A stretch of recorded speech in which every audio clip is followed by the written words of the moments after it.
ኣብ ዝተፈላለዩ ኩርናዓት ዓለም ብምዃን ትከታተሉና ዘለኹም ክቡራትን ክቡራንን ሰላም ከመይ ትኾኑ? ነዚ ዕለት ዝሓዝናዮ ምዕባለታት እንሆ ፈለማ ቀንዲ ነጥብታት። መንግስቲ ኢትዮጵያ ሎሚ እውን ዕፅዋን ኣልወታትን ከም መሳርሒ ብምጥቃም ትግራይ ናይ ምጽናት ፕሮጀክት ኣጠናኺሩ ይቕጽለሉ ከም ዘሎን ቁልዕ ወራር ንምክያድ እውን ምድላዋት ወጊኑ ውግእ ኣብ ምጽሕታር ከም ዝርከብን ቤት ምኽሪ ፖለቲካ ውድባት ትግራይ ኣፍሊጡ። ኣብ ትግራይ ዝተጀመረ ሓደጋ ህልውና ናይ ምምካት ቃልሲ ተጠናኺሩ ንኽቕጽል እውን ምውሳኑ ኣብ ዘውፅኦ መግለጺ ነጺሩ። ብብረት ከምበር ክኸኩም እየን ዝበለ ሓይሊ ብብረት ንምምካት ምድላው ምግባር ቀንዲ ዕላማ መኸተ ኢሉ ህወሓት። ህዝብታት ትግራይን ኣምሓራን ንዘለዓለም እናተዳመዩ ንኽነብሩ ንምዕራብ ትግራይ መጻወቲ ካርታ ዝገበርዎ ቀዳማይ ሚኒስትር ኣብዪ ኣሕመድ ሕዚ ድማ ክልቲኦም ህዝብታት ዝጀመርዎ ርክብ ንፋስ ንምእታው ዘኽእል ዝበልዎ ካርታ መዚዞም መዘራረቢ ኮይነሎም። ኣይተ ኣማኒኤል ኣሰፋ ንግግርቶም ቀዳማይ ሚኒስትር በቃ ኣይንጻልኣን ኣይንዋግኣን ብዝበሉ ህዝብታት ትግራይን ኣምሓራን ተስፋ ከም ዝቆረጹ ቀንዲ መርአይ ኢሎምዎም። ኣብ ኣዲስ ኣበባ ሕዚ እውን ተጋሩ ብምኽንያት መንነቶም ይእሰሩን ይጭወይን ከም ዘለዉ ቀዳምነት ንሰብኣዊ መሰላት ዝተባሃለ ትካል ዕላው ገይሩ። ሓይልታት ጸጥታ እቲ ስርዓት ንተጋሩ ከመ ፍልፍል እቶት ይጥቀምሎም ከም ዘለዉ እውን ተሓቢሮሎም። ቤት ፍርዲ ሱዳን ኣብ ምዕራብ ዳርፉር ብዝተፈጸመ ቅትለት መራሒ RSF ጀነራል ሄሚቲ ዝርከብዎም 16 ሰባት ሞት ፍርዲ ተበይንሎም። ብኻልእ ዜና ፓርላማ ሕብረት ኣውሮፓ ዕጡቕ ዳ ዓመል ሰሪዕ ራዕዳዊ ጉጅለ ተባሂሉ ንምምዳብ ንሕብረት ኣውሮፓ ሕቶ ቀሪቡ። ሕዚ ናብ ዝርዝሮም ክንሓልፍ ሰናይ ጻንሒት። መንግስቲ ኢትዮጵያ ሎሚ እውን ዕፅዋን ኣድልወታትን ከም መሳርሒ ብምጥቃም ትግራይ ናይ ምጽናት ፕሮጀክት ኣጠናኺሩ ይቕጽለሉ ከም ዘሎን ቁልዕ ወራር ንምክያድ እውን ምድላዋት ወጊኡ ውግእ ኣብ ምጽሕታር ከም ዝርከብን ቤት ምኽሪ ፖለቲካ ውድባት ትግራይ ኣፍሊጡ።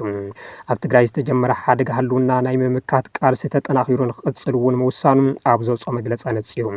ቤት ምኽሪ መድረኽ ፖለቲካ ውድባት ትግራይ ትማሊ 5 ሓምለ 2018 ዓ.ም ስሩዕ ኣኺኡ ከም ዘካየደን ኣብቲ ኣኺኡ ምንቅስቓስ ስራሕ ብምግምጋም ኣብ እዋናዊ ጉዳያት ትግራይ እውን ከም ዘተ የፍሊጡ። መድረኽ ፖለቲካ ውድባት ትግራይ ብሄራዊ ናይ መኸታ ዓቕምታት ብምትሕባር ኣንጸላሊሉና ዘሎ ብሄራዊ ናይ ሃልዋትን ድሕነትን ሓደጋ ንምምካት ግዝኣታዊ ሉዓላውነትን ብሄራዊ ሓድነትን ህዝቢ ትግራይ ንምርጋጽ ዝተመዛበለን ዝተሰደደን ህዝብና ናብ መረቦቱ ንምምላስ ከምኡ እውን መሰር ርእሰ ውሳነ ህዝቢ ትግራይ ሙሉእ ብምሉእ ንምርጋጽ ዓሊሙ ኣብ ዝሓለፈ እዋን ዝተዋደደ ፖለቲካዊ ቃልሲ ምግባር ከም ዝጀመረ ገምጊመ ኣለኹ ዝበለ ኮይኑ ይኹን ዳ እምበር ምስቲ ኣንጸላልዩ ዘሎ ሓደጋ ከነጻጽር እንከሎ ቃልሱ ከዛይድ ከም ዘለዎ ተገምጊሙ ኢሉ። ቤት ምኽሪ መድረኽ ፖለቲካ ውድባት ትግራይ እዋናዊ ኩነታት ትግራይ እውን ገምጊመ ኣንፈታት ኣቐሚጠ ብምባል ቤት ምኽሪ ትግራይ ናብ ስርሑ ተመሊሱ ሙሉእ ቁመና ዘለዎ መንግስቲ ትግራይ ሓቋፋይ ኮይኑ ምጥያሹን ፖለቲካዊ ሓድነት ህዝቢ ትግራይ ዝያዳ ክጠናኸር ዝተሰርሐ ስራሕን ፖለቲካዊ ዓቕሚ ትግራይ ክብ ዘበለ ምዃኑ ተገምጊሙ ተባሂሉ። ነዚ መሰረት ብምግባር ድማ መንግስትን ህዝብን መኸተና ዘበርኹ ስራሕቲ ብግዜ የለን መንፈስ ክፍጽሙ መድረኽ ፖለቲካ ውድባት ትግራይ ሓላፍነቱ ከም ዝዋፅእ ኣፍሊጡ። በቲ ካሊእ ገጽ መንግስቲ ኢትዮጵያ ሎሚ እውን ዕፅዋን ኣልወታትን ከም መሳርሒ ብምጥቃም ትግራይ ናይ ምጽናት ፕሮጀክት ኣጠናኺሩ ይቕጽለሉ ከም ዘሎን ቁልዕ ወራር ንምክያድ እውን ምድላዋት ወጊኑ ውግእ ኣብ ምጽሕታር ከም ዝርከብን መድረኽና ገምጊሙ ኢሉ። መንግስቲ ኢትዮጵያ ኣብ ልዕሊ ትግራይ ዝፍንዎ ዘሎ ቁልዕ ናይ ኩናት ጎስጓስን ምልዕዓላትን ምቅራብ እቲ ዝተሓሰበ ጆኖሳይዳዊ ወራር ጥራሕ ክኸውን ዝኽእል ኢሉ። መንግስቲ ኢትዮጵያ ነዚ ሓደገኛ ፖሊሲ ደው ኣቢሉ ናብ ሰላማዊ ፖለቲካዊ ድርድር ክምለስ ደጊምና እንዳጸዋዕና ናይ ዓለም ማሕበረሰብ እውን እቲ ኣብ ልዕሊ ትግራይ ክፍጸም ተሓሲቡ ዘሎ ወራር ኣብ ትግራይ ጥራሕ ተሓጺሩ ዘይተርፍን ንኢትዮጵያ ነቲ ዞባና በከቢድ ቅልውላው ዘእቱ ምዃኑ ብምርዳእ ኣብ ልዕሊ መንግስቲ ኢትዮጵያ ጸቕጢ ክገብር ንገልጽ ኢሉ። ህዝቢ ትግራይ ሎሚ እውን ከም ቀደምካ ሓድነትካ ኣስጢምካ ኣብ ጎኒ መንግስቲ ትግራይ ብምስላፍ ናይ መኸተ ምድላዋትካ ክትውግእ ንጽውዕ እውን ኢሉ። ትግራይ ምስ ጎረባብቲ ህዝብታትን ዓድታትን ዘለዋ ዝምድና ድማ በቲ ተጀሚሩ ዘሎ ኣግባብ እናጎልበተ ክኸይድ መድረኽና ምስ ህዝቢ ተሓጋጊዙ ሓላፍነቱ ክዋጻእ ኢሉ። ሰራዊት ትግራይ ሰላምን ድሕነትን ህዝቢ ትግራይ ብዘውሕስ ደረጃ ብሓይሊ ሰብን ብሎጂስቲክን ክጠናኸርን መድረኽ ፖለቲካ ውድባት ትግራይ ሓላፍነቱ ዝዋጻእ ኮይኑ ሰራዊትና ብሓይሊ ሰብ ብሎጂስቲክን ብስነ ልቦና ተጠናኺሩ ውሓስ ህዝብና ከይኸውን ኣብ ውሽጥን ኣብ ደገን ዝግበር ዘሎ ዘመተ ብዕቱ ክንቃለሶ ኢና ኢሉ። ሰራዊትና ንምፍራስን ንምውንጃልን ኣብ ውሽጥን ኣብ ደገን ዝግበር ዘሎ ምንቅስቓስ ህዝቢ ትግራይ ከምኡ እውን ዲያስፖራ ትግራይ ቃልስኩም ክትሕይሉ ንጽዋዕ እውን ኢሉ።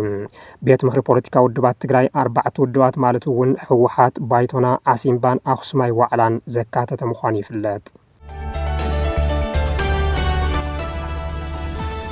ببرات كم برك حكم ينزبل حيلي ببرات نمكات مدلاو مقبار كند علامة مخته إيلو حوحات أبز حزوان بخل شنخ بسراويت كبيبون تقراين حزبان محبر قطبا وقلولا زفترو لزولو سرعات برسقنا داق ماي ورار مفتسام أبج أفبصيح خمزر كب حوحات يخسس كابتي أمبير وزلو الكلا قلقالة بانكي بجت المهيان كم أون نداد المسارة أو الشغطات بتوسخي كينات المخفات زخلو استراتيجيكا وبوتاتات يحز كم زلوم مكتل أبو منبر حوحات آيتا أماني لسفا قليس أمنيرم حلافيت بيت صحفات حوحات ويزرو فتل ورق قبرز قابهر منجوري نون قدم خلتا سومن أبزها ومقلسي سرعات برسقنا سراويتو كام معرابنا مراق بمكسقاس كينات المخفات يدالولو بمبال إلا ومقبارن يذكر حوحات نتي كابز حالف ورحي تري جاميرو نتقراي كبيبو زركب سرعات برسقنا حارق هلون هزب تقراي غير زمدو خوين حزبن ودبن إيدامن إقرامن أساسيرم كساب صفو خمزي يصبوين هلوم نأمن من رقاز كلاخلون مرالاون حقاون مسل كم زلوون بتلاقا مفليتيون نزيد ما منسي تقراي نمكلاز زقددو چبوطات مغنياتات كم زلوو بمقلاز نتي حوحات منسي بحيلي قفلو زبل كسيني من صاق انتفتن يرأم وها وقال حوحات آيتا ميكيلاس قدوم مخاتا بزحات زحافهم عمامات كم زلوو بمحبار نايتا مخاتا قاندشو توقنا بحيلي خقوبت نزمت زلو صال أي زمكت حيلي أدانيخا مصنح خمزو خونا رقاقيسام مخاتا بزحات زحافهم عمامات اللو يمقن ناتا مخاتا تا بلعتي تا مأخل بلعتي صلاقي ياو بحيلي خقوط أنا يمصص لزلو نعقو زقلبس زمكت حيلي أدالي خمسنا حياتوانا مالتي كنهل ندحكو لنا قطفوكمية ببرت يقول الناس لزلو كنقلوسو إنا ببرت እጽዋን ክባን ከም መሳርሒ ኮይናት ብምጥቃም ሰራዊቱ አዳልዩን ካልኦት ንትግራይ ዝወግዑ ዕጡቃት ኣብ ምስልጣን ምዕጣቅን ተጸሚዱ ዝርከብ ስርዓት ብልጽግና ህወሓት ምስ ካልኦት ጽምዶ ፈጢሩ ዳግም ኩናት ንምፍጣር ይንቀሳቀሰሉ ብምባል ጽዑቅ ፕሮፓጋንዳ እናሰርሐ ይርከብ። ተጋሩ ደገፍቲ ስርዓት ድማ ብዝያዳ ነዚ ከም አጀንዳ ሒዞም በብሚድኡ እናሐኽዎ ይርከቡ። እንተኾነ ግና እቲ ን6 ዓመታት ኣብ ከርፋ ሓናብራ ዝነብርን ዝጸንትን ዘሎ ትግራዋይ እቲ ብወረርቲ ተታሒዙ ዝርከብ ግዝኣት ትግራይ እቲ መሃይኡ ተኸልኪሉ ብጥሜት ዝጥወፍ ዘሎ ሰራሕተኛ መንግስቲ እቲ ነዳዲ ስኢኑ መኪኑ ጠጠው ከብል ተገዲዱ ናብሩ ዝጓሳቀል ዘሎ በዓል ሃፍቲ ኮታስ እቲ ሰኣን ግልጋሎት ባንኪ ዝዓቆሮ ገንዘብ ተኸልኪሉ መከሩ ዝበልዕ ዘሎ ህዝቢ ትግራይ ንስርዓት ብልጽግናን ዝዓሰዎም ተጋሩን ኣይንታዮምን። ህዝብታት ትግራይን አምሓራን ንዘለዓለም እናተዳሞዩ ንኽነብሩ ንምዕራብ ትግራይ መጻወቲ ካርታ ዝገበርዎ ቀዳማይ ሚኒስትር አብይ አሕመድ ሕዚ ድማ ክልቲኦም ህዝብታት ዝጀመርዎ ርክብ ንፋስ ንምእታው ዘኽእል ዝበልዎ ካርታ መዚዞም መዘራረብ ኮይኖሎም። ቀዳማይ ሚኒስትር አብይ አሕመድ ሃፀይ ዮሃንስ ኣብ ልዕሊ ህዝቢ አምሓራ በደል ከም ዝፈጸሙ ብምምሳል ምስ ባዕዳዊ ወራሪ ጣልያን ንምምስሳል ዝፈተንዎ ውዲት አምሓር ከይተርፉ ምልክት ተስፋ ምቁራጽ ክብሉ ገሊጾም ኣሎም። ኣይተ አማኑኤል አሰፋ ንግግርቶም ቀዳማይ ሚኒስትር በቃ ኣይንጻልአን ኣይንዋጋእን ብዝበሉ ህዝብታት ትግራይ አምሓራን ተስፋ ከም ዝቆረጹ ቀንዲ መርአይ ኢሎምዎም። ቀዳማይ ሚኒስትር አብይ አሕመድ ኣብ እዋን ኩናት ትግራይ ማለት እውን ኣብ 2014 ዓመተ ምህረት ኣብ ጅቡቲን ሲሸልስን ኣብ ዝተኻየደ ሕቡእ ድርድር ምሳይ ኮይንኩም ንኤርትራ ንውጋእ ዝብል መደራደሪ ነጥቢ ኣቕሪቦም ምንባሮም ተደጋጊሙ ዝቐረበ ሓቂ እዩ። ድሕሪ ስምምዕ ፕሪቶርያ ድማ መሬትኩም ክምልሰልኩምስ ንዕጡቕ ሓይሊ ፋኖ ከምኡውን ነቲ ጆኖሳይድ ዝፈጸመልኩም ስርዓት ኤርትራ ብሓባር ንውጋእ እየ ዝብል ሕቶ ኣቕሪቦም ምንባሮም ኣመራርሓ ህወሓት ደጋጊሞም ዘቃልዕዎ ኮይኖም ኣብዚ ሰሙን ድማ ኣቦ መንበር ዕጡቕ ሓይሊ ፋኖ ዘመነ ካሴ ደጊሙ መስኪር እዩ። ኣብ እዋን ወራር ስርዓትን ዘይ ስርዓትን ዕጡቃት ናብ ትግራይ ንኽኣቱ ብምግባር ገበን ጽንተት ንኽፍጸም ብምግባር ፋኖ ዝተባሃለ ዕጡቕ ሓይሊ ገበን ፈጺሙ ንምባል በተደጋጋሚ ዝፈተኑ ሰበስልጣን ብልጽግና ዘቕረብዎ ሓቢርና ንውቃዕ ዝብል ሕቶ ብኣመራርሓ ትግራይ ቅቡልነት ምስኣነ ዝወሰድዎ ስጉምቲ ምዕራብ ትግራይ ከም መጻወቲ ካርታ ምጥቃም ነይሩ። በዚ እውን ንባዕሉ ኣስመላሽ ኮሚቴ ዝበሃል ገበነኛ ኣብ ምዕራብ ትግራይ ንኽሰፍር ብምግባር ብምዕጣቕን ምዕራብ ከም ካሽሚር ተጋሩን ኣምሓሩን ድማ ከም ህንድን ፓኪስታንን ምግባር እዩ። እንተኾነ ህወሓት ዋላ ህዝቢ ትግራይ እናጸነተ ዋላ ግዝኣት ትግራይ ተወሪሩ ምስ ጎረቤት አምሓራ ሰላም እምበር ኩናት ኣየልየንን ብምባር ርክባት ምፍጣር ምጅማሩ ንሰበስልጣን ብልጽግና ሕማም ርእሲ ዝኾኖም ይመስል። እዚ ሕዚ ተጀሚሩ ዘሎ ርክብ ንምፍሻል ድማ መራሒ ብልጽግና ሓድሽ ካርዲ ሒዞም ደበኺሎም ኣለው። ትማሊ 5 ሐምለ 2018 ዓመተ ምህረት ኣብ ደብረ ማርቆስ ተረኸቦ አብይ አሕመድ ኣብ መንጎ ህዝብታት አምሓራን ትግራይን ተፈጢሩ ዘሎ ጽምዶ ንምዝራግ ብሃፀይ ዮሃንስ ዝበጽሐኩም ትፈልጡ ኢኹም ብጣልያን ዝበጽሐኩም ትፈልጡ ኢኹም ባል ናሃፀይ ዮሐንስ ምስ ባዕዳው ወራሪ ከነጻጽርዎ ፈቲኖም እዮም። በአፄ ዮሐንስ ጊዜ በነበረ ሁኔታ ምን እንደደረሰበት ያቃል። በጣሊያን ጊዜ ምን እንደደረሰበት ያቃል። ትግል፣ ፍልሚያ፣ ውጊያ ለእናንተ አዲስ ጉዳይ አይደለም። አባቶቻችሁ አልፈውበታል። ብሃገሮምን ህዝቦምን ብላዕላዊ ግዝኣትን ሓድነት ህዝብታትን ዘይደራደሩ ከም ዝኾኑ ዝግለጸሎም ሃጸይ ዮሃንስ ህዝብን ሃገርን ካብ ባዕዳዊ ወራሪ ንምክልኻል ባዕሎም ከይተረፉ ናብ ዓውደ ውግእ ኣትዮም መስዋዕቲ ከም ዝኸፈሉ እቲ መስዋዕቲ ዝኸፈሉ ቦታ ድማ እቲ ሕዚ ኣብይ ኣሕመድ ዝተረኸብሉ ክልል ኣምሓራ መተማ ምዃኑ ድማ ንብዙሓት ዘደመመ ኮይነሎም እቲ ንወራሪ ሓይሊ መሃዲስ ንምምካት ንሃጸይ ዮሃንስ ሓዊሱ ብዙሓት ጀጋኑ ኢትዮጵያውያን ዝወደቕሉ መተማ ንሱዳን ንጀነራል ኣሉላ ኣባነጋ ብተደጋጋሚ ባዕዳውያን ወረርቲ ዝመክትሉ ሰሜን ክፋል ትግራይ ድማ ንኤርትራ ሓሊፎም ግዛኣት ኢትዮጵያ ቆራሪሶምዋ ዝርከቡ ኣብይ ኣሕመድ ነቶም ንላዕላውነት ኢትዮጵያ ክብሉ ክሳዶም ዘሰየፉ ሃጸይ ዮሃንስ ንምውቃስ ካበይ ሞራሎም ጽኦም ዝብል ናይ ለባማት ሕቶ ገዲፍና እቲ ፖለቲካዊ ሽርሒ ግና ንሕሉፍ ታሪክ እናቆስቆስካ ሕዚ እውን ተጋሩን ኣምሓሩን እናተዳመዩ ንኽነብሩ ናይ ምግባር ባህጊ ምዃኑ ፖለቲከኛ ምዃኑ ኣየልዮን ነቶም ብኢትዮጵያውነቶም ዘይደራደሩ ዝነበሩ ሃጸይ ዮሃንስ መዚዝካ ተጋሩ ብኣምሓሩ ግፍዒ በፂሕኩም እዩ ዝብል መልእኽቲ ንምሕላፍ ፖለቲካዊ ሽርሒ ኣብይ ኣሕመድ ነዚ መርዛም ዘረባ ብሓፂሩ መልሲ ዝሃብ ምክትል ፕረዚደንት ትግራይ ኣይተ ኣማኑኤል ኣሰፋ ንኽብሪ ላዕላውነት ኢትዮጵያ ክበሃል ካብ ትግራይ ናብ መተማ ብእግሮም ተጓዒዞም ንመላእ ህዝቢ ኣምሓራ ብመስዋዕትነቶም ካብ ሰብ ዝበልዕ መሃዲስ ዘድሐኑ ጀግና ርህሩን ንጉስ ዮሃንስ ምስ ወራሪ ፋሽስት ጣልያን እናመሳሰሉ ፖለቲካ ንምስራሕ ምፍታን በቃይ ንጻላእን ኣይንቃተልን ብዝበሉ ህዝብታት ኣምሓራን ትግራይን ተስፋ ናይ ምቁራጽ ትክክለኛ መርኣይ እዩ ብምባል ኮኒኖምዎም ኣይተ ኣማኑኤል ወሲኾም እዞም ሰባት ሰሪሖም ብምርኣይ እንተይኮነስ ብተጋሩ ዝተፈጸሙ ተጋድሎን ሰናይ ተግባራትን ብምጽላእ በሊጾም ንምርኣይ ዝጽዕሩ ማኪያቪልያን እዮም ብምባል መልሲ ሂቦም ኣብ አዲስ ኣበባ ሕዚ እውን ተጋሩ ብምክንያት መንነቶም ይእሰሩን ይጭወይን ከም ዘለዉ ቀዳምነት ንሰብኣዊ መሰላት ዝተባሃለ ትካል ዕላው ገይሩ ሓይልታት ጸጥታ እቲ ስርዓት ንተጋሩ ከም ፍልፍል እቶት ይጥቀመሎም ከም ዘለውን ተሓቢሮሎም ኣመራርሓ ቀዳምነት ንሰብኣዊ መሰላት ኢትዮጵያ ምስ ሊላይ ቲቪ ኣብ ዘካየድዎ ቃለ መሕተት ግፋ ፈሪሖም ናብ አዲስ ኣበባ ዝኸዱ መናእሰይ ዝሓልፍዎ ዘለዉ ተጓንፈታት ብዝርዝር ኣውሪሆም እዮም ኣቦ መንበር ቀዳምነት ንሰብኣዊ መሰላትን በዓል ሞያ ሕግን ኣይተ ተስፋኣለም በርሀም ካብ ትግራይ ናብ አዲስ ኣበባ ኣብ ልዕሊ ዝመፁ መናእሰይ ዝተፈላለዩ ግፍዕታት ይወፅሖም ከም ዘሎ እዩ ዝገልጽ እቲ ትካል ኣብ 2017 ዓመተ ምህረት ኣብ አዲስ ኣበባ ኣብ ልዕሊ ተጋሩ ዝበፅሕ ዝነበረ ማእሰርትን ምስዋርን መጽናዕቲ ተካይዱ ከም ዝነበረ ዘዘኻኸረ ኣይተ ተስፋኣለም ብፍላይ ዓበይቲ ኣኼባታትን በዓላትን እንትህልው ንኻልኦት ሓዊሱ ንተጋሩ ምእሳር ዝተለመደ ከም ዝኾነ እዚ ድማ ኣብቲ ፌደራላዊ ስርዓት ትግራይ ውክልና ብዘይምህላዋ ዝጋድድ እኳ እንተኾነ ቅድሚ ኩናት ትግራይ ጀሚሩ ተጋሩ ብመንነቶም ንኽጽልኡ ዝገብሩ ዝነበሩ ውልቀ ሰባት ኣብ መሓውርቲ ስርዓት ብበዝሒ ስለ ዝርከቡ እቲ ጽልኢት ስርዓታዊ ኮይኑ ምቕጻል ይገልጽ ኣብዚ ሕዚ እዋን መንእሰይ ትግራይ ብበዝሒ ናብ አዲስ ኣበባ ይመጽእ ስለ ዘሎም ብፍላይ ተጋሩ ብበዝሒ ይርከብሎም ኣብ ዝበሃሉ ከም ንሰሚት ኣብ ዝበሉ ከባቢታት ሕዚ እውን ሓሓሊፉ መናእሰይ ተጋሩ ከም ዝእሰሩን ፖላዊስ ድማ ከም ቢዝነስ ይጥቀምሉ ከም ዘለውን ኣይተ ተስፋኣለም የቃልዕ እዚ ጉዳይ እዚ ብሶሻል ሚድያ ንሰምዖ ኣለና ኢና ተፈላለዩ ፀገማት ይወፅሑ ከም ዘለዉ አዲስ ኣበባ ዘለዉ ተጋሩ ብፍላይ ዞም ሓደሽቲ ዝመፁ ዘለዉ ከም ትካል ኣብዚ ጉዳይ እዚ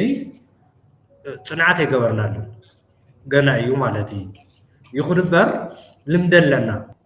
ኣብ በዓላት ግዜ ምእሳር ኣሎ ንኣብነት ኣፍሪካ ሕብረት ገለ መለ ክኸውን ከሎ ዝኾነ በዓል ክኸውን ከሎ ዋላ ተጋሩ ጥራሕ ይኹን ንብዙሓት መናእሰይ ናይ ምእሳር ኣብዚ ዓዲ ልምዲ ኣሎ ምክትል ኣቦ መንበር ትካል ቀዳምነት ንሰብኣዊ መሰላትን በዓል ሞያ ሕግን መብርሂ ብርሃነ ብወገኑ ኣብ ልዕሊ ተጋሩ ዘነጻጸረ ማእሰርትን ብግቦ ምልቃቕን ካብ 2013 ዓመተ ምህረት ኩናት ትግራይ ከም ዝጅምር ብምሕባር እቲ ትካል ዘውፅኦም ፀብፀባት ዝተወሰኑ ለውጥታት ንኸምፅእ እጃም እኳ እንተነበሮም ሕዚ እውን ግና ኣብ ዝተፈላለዩ ከባቢታት አዲስ ኣበባ ተጋሩ ይሰርሑ ከም ዘለዉ እዩ ገሊጹ ኣብ ቦሌ ኣብ ኣቃቂ ቃሊቲ ኣብ ንፋስ ስልክ ላፍቶ ኣብ ለሚኩራ ኣብ የካ ብፍላይ ኣብ ላምበረት መናሃርያ ዝበሃል ከባቢ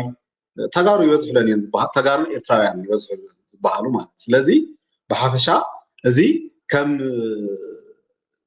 ሲላ እንተርኢናዮ ታይት መውገሲ እንተልካ በቲ ኩናት ዝጀመረ ሕዚ እውን ከም ኣታዊ ምንጭ ጌርካ ትግራዋይ ከም ዜጋ ዘይምውሳድ እንታይ መበገስን ዝብል ኣብቲ ኩናት ዝጀመረ ትግራዋይ ከም ዜጋ ዘይምርኣይን ተጋሩ ኣብ ኢትዮጵያ ውክልና ዘይብሎም ምዃኖምን ነቲ ጉዳይ ከም ዘጋደዶ ኣይተ መብርሂ ይሕብር እቶም ኣብ አዲስ ኣበባ ንለውጢ ንቃለስ ኣለና ዝብሉ ተጋሩ ነቶም ናብ አዲስ ኣበባ ብምኻድ ኣደዳ መጻወቲ ፖላዊ ስርዓት ብልጽግና ዝኾኑ ዘሎ መናእሰይ ትግራይ ድምፂ እንትኾንዎም ኣይስማዕን ብገር ይኹን ብጉርሒ ግና ኣይተ ጌታቸው ረዳ ኣብ ዝሓለፈ ሰሙን ኣብ ክፍለ ከተማ ለሚኩራ ኣብ ሓደ ምሸት ጥራሕ 300 ተጋሩ ተኣሲሮም ምዋሎም ኣብ አዲስ ኣበባ ኣብ ልዕሊ ተጋሩ ዝግበር ማእሰርቲ ክንደየናይ ዝገደደ ዝወለደ ከም ዝኾነ ከም መርኣያ ተወሲዶሎም ኣብ ኣዲስ ኣበባ ዝእሰሩ መናእሰይ ናብ ቤት ፍርዲ ይቐርቡን ምክንያቱ ድማ ናብ ቤት ፍርዲ ዘቕርብ ዘጠርጥር ገበን ስለ ዘይብሎም እዩ መእሰሪኦም ትግራዋይነት ስለ ዝኾነ በዚ ድማ ብርክ ዝበሉ መናእሰይ በብክፍለ ከተምኡ ኣብ ዝርከቡ ጣብያታት ፖሊስ ንሰሙናት ሕልፍ እንትብል ድማ ንኣዋርሕ ተዳጊኖም ይእሰሩ ሓታት የብሎምን ዝተኣሰርዎ ገበን ኣይንገረሙን ወይ ናብ ቤት ፍርዲ ኣይቐርቡን በዚ ዝማረር ስድራ ገንዘብ እናኸፈለ ከውጾም ይፍትን ስድራን ገንዘብ ዘይብሉ ድማ ብዘይ ፍርዲ ንኣዋርሕ ኣብ ቤት ማእሰርቲ ይብስበስ ካብዚ ሕልፍ እንትብል ድማ ናብ ዓፋር ዝውሰዱ መናእሰይ ከም ዘለዉ ኣብ ቀረባ ዝወፁ ሓበሬታታት የመልክቱ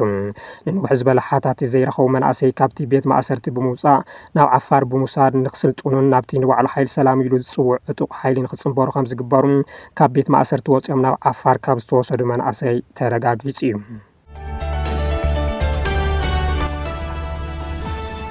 ቤት ፍርዲ ሱዳን ኣብ ምዕራብ ዳርፉር ብዝተፈጸመ ቅትለት መራሒ RSF ጀነራል ሄሚቲ ዝርከብዎም 16 ሰባት ሞት ፍርዲ በይንሎም ብኻሊእ ዜና ፓርላማ ሕብረት ኣውሮፓ ዕጡቕ ዳዕመል ሰሪዕ ራዕዳዊ ጉጅለ ተባሂሉ ንምድብ ንሕብረት ኣውሮፓ ሕቶ ኣቕሪቡ ቤት ፍርዲ ጸረ ግብረ ራዕዲ ሱዳን ትማል ሰንበት ኣዛዚ ሓይልታት ቅልጡፍ ደገፍ RSF ጀነራል መሐመድ ሓምዳን ዳጋሎ ምስ ክልተ ሕዋቶም ካልኦት 13 መራሕቲ ናይቲ ጉጅለን ኣብ ዘየልሉ ናይ ሞት ፍርዲ ወሲኑሎም ኣሎም እቲ ፍርዲ ኣብ ርእሰ ከተማ ግዝኣት ምዕራብ ዳርፉር ኤልጀኒና በገበናት ኩናት ገበናት አንጻር ሰብኣውነትን ምጽናት ዓልየትን ገበነኛታት ምዃኖም ድሕሪ ምግጋጹ ዝወሰነ እዩ ኣመሓዳሪ ምዕራብ ዳርፉር ካሚስ ኣባካር ኣብ ሰነ 2023 በቲ ዕጡቕ ሓይሊ ተታሒዞም ናብ ኣዛዚቲ ከባቢ ዓብዱራሕማን ጁባ ባርካላ ምስ ተወሰዱ ዝተቐተሉ እንትኾኑ ጸኒሑ ድማ ኣስከሬኖም ከም ዝተቆራረጸ ዘርኢ ቪድዮ ተዘርጊሑ እዩ ኣብ ቤት ፍርዲ ፖርት ሱዳን ዝርከቡ ዳኛ እቲ ናይ ሞት ፍርዲ ንሄሚቲ ኣሕዋቶም ዓብዱራሕማን ሓምዳን ዳጋሎን ኣልቆኒ ሓምዳን ዳጋሎን ካልኦት 13 ፍሉጣት ሰባትን ዝተወሰነ ምዃኑ ገሊጾም ካብቶም ሞት ዝተፈረዶም ምክትል ኣመሓዳሪቲ ከባቢ ዝነበሩ ኣልተጀኒ ኣልታሂር ካርሹም ባርካላ ናይ ሕዚ ኣዛዚቲ ዞባ RSF ኢድሪስ ሓሰን ሃሩን ሓያሉ መራሕቲ ዓልየት ዓረብ ዘለዎምን ኣክቲቪስታት RSFን ይርከብዎም እቶም 16 ተኸሰስቲ ብገበናት ኣንጻር ሰብኣውነት ምጽናት ዓልየት ገበናት ኩናት ኣብ ልዕሊ ውልቀ ሰባት ምዕናው ንብረት ህዝቢ ከምኡ እውን ብመሰረት ሕጊ ገበን ሱዳን ዝተኸልከለ ኣግባብ ኩናት ምጥቃም ገበነኛታት ኮይኖም ተረኺቦም እቲ ቤት ፍርዲ ኩሉ ንብረት RSF ንኽውረስ ዝኣዘዘ ኮይኑ እቲ ዞባ ነቶም ዝተፈረዶም ውልቀ ሰባት ኣሕሊፎም ንኽወሃቦ ምልክታ ኢንተርፖል ንኽሓትት ኣዚዙ እቶም ዓለም ለኻዊ ገበናት ብመሰረት ኣህጉራዊ ግዴታ ሱዳን ዝኾነ ናይ ግዜ ገደብ ከም ዘይብሎምን ፖለቲካዊ ምሕረት ከም ዘይግበረሎምን እቶም ዳኛ ገሊጾም እቲ ቤት ፍርዲ ንሄሚቲ ብስርዓት ምዕናውን ምጉሓልን ንብረት ከምኡ እውን ኮነ ኢልካ ኣብ ልዕሊ ሲቪላት መንበር ኣባይቲ ኣብያተ ትምህርትን ኣምልኾ ቦታታትን ዒላማ ብምግባር ተሓታቲ ገይርዎም ዓብዱራሂም ዳጋሎ ንኤልጀኒና ብምኽባብ ኣብ ልዕሊ ነበርቲ ዘስካሕክሕ ኩነታት መናወሮ ብምውራድ ሰላማውያን ሰባት ብምዝባልን ኣብ ልዕሊ ዓልየት ማሳሊት ኣብ ዝፍጸም ተግባራት ምጽናት ዓልየት ብምስታፍን ገበነኛ ኮይኖም ተረኺቦም ኢሉ ብኻሊእ ዜና ፓርላማ ኣውሮፓ ሓይሊ ቅልጡፍ ደገፍ ሱዳን ከመ ግብረ ራዕዳዊ ውድብ ክምደብ ንሕብረት ኣውሮፓ ጻውዒት ኣቕሪቡ ፓርላማ ኣውሮፓ ኣብዚ እዋን እዚ ኣብ ሱዳን ኣብ ዝካየድ ዘሎ ውግእ ብፍላይ ድማ ኣብ ትሕቲ ክባ ኣብ ትርከበ ከተማ ኤል ኦቦይድ ዝተፈጸሙ ገበናት ውግእን ገበናት ኣንጻር ሰብኣውነትን ብምኹናን ሕብረት ኣውሮፓ ንሓይሊ ቅልጡፍ ደገፍ ሱዳን RSF ከመ ግብረ ራዕዳዊ ውድብ ክስይሙ ሓቲቱ ብ476 ድጋፍ ድምፂ ብ28 ተቃውሞን ብ96 ድምፀ ተኣቅቦን ኣብ ዝጸደቐ ውሳነ ኣባላት ፓርላማ ኣውሮፓ ብዕጡቃ ዝተፈጸሙ ግፍዕታት ብጽኑዕ ዝኾነኑ ኮይኖም ኩሎም ወገናት ጾታዊ ዓመፅን ንጥምየት ምኽንያት ዝኾኑ ተግባራትን ሓዊሱ ኣብ ልዕሊ ሲቪላት ዝፍጸሙ መጥቃዕትታት ደው ንኸብሉ ኣተሓሳሲቦም ዕለታዊ ዜናታት ነዚኦም ይመስሉ ሰላም ድሓን ኩኑ